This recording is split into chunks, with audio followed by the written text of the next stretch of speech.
कामयार की दादी उससे कहती हैं, बेटा अगर तुम्हें मुझसे ज़रा सी भी मोहब्बत है तो एक बार फिर आयरा से जाकर बात करो, शायद वो वापस आ जाए। दादी की बात मानकर कामयार मजबूरन आयरा के घर पहुंच जाता है, लेकिन इस बार आयरा इरफान साहब के कहने पर उसे साफ इनकार कर देती है।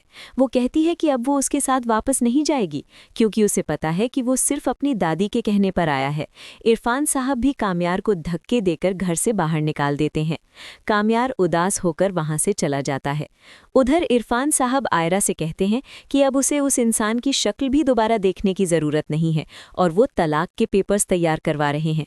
ये सुनकर आयरा और ज़्यादा परेशान हो जाती है और अचानक बेहोश होकर गिर पड़ती है। उसे तुरंत अस्पताल ले जाया जाता है, जहां डॉक्टर खुशखबरी देती है कि वो मां बनने वाली है। ये सुनकर इरफान साहब भी परेशान हो जाते हैं। दूसरी तरफ कामयार घर जाकर अपनी दादी से कहता है कि अब वो कभी आयरा का चेहरा नहीं देखेगा और हमेशा के लिए मुल्क छोड़कर चला जाएगा। वो अपनी टिकट भी बुक करवा लेता है। उधर आयरा अपनी अम्मी से कहती है कि वो कामयार को ये बात ज़रूर बताना चाहती है, लेकिन इरफान साहब मना कर देते हैं और कहते हैं कि उसकी कोई ज़रूरत नहीं। वो उसे भरोसा दिलाते हैं कि वो और उसका बच्चा उनके लिए बोझ नहीं है और कामयार जैसा इंसान जिम्मेदारी निभाने के लायक नहीं। कामयार एयरपोर्ट के लिए निकल जाता है।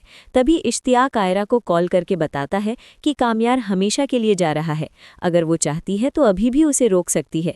ये सुनकर आयरा बेचैन हो जाती है और इरफान साहब से कहती है कि वो कामयार को रोकना चाहती है, क्योंकि वो उसके बिना नहीं रह सकती।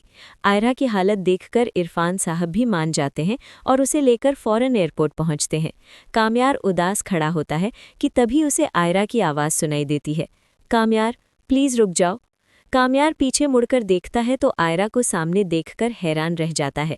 आयरा उससे माफ़ी मांगती है और कहती है कि उसने उसकी कभी कद्र नहीं की, लेकिन अब उसे और उसके बच्चे को उसकी ज़रूरत है। ये सुनकर कामयार बहुत खुश हो जाता है और वो भी आयरा से माफ़ी मांगता है।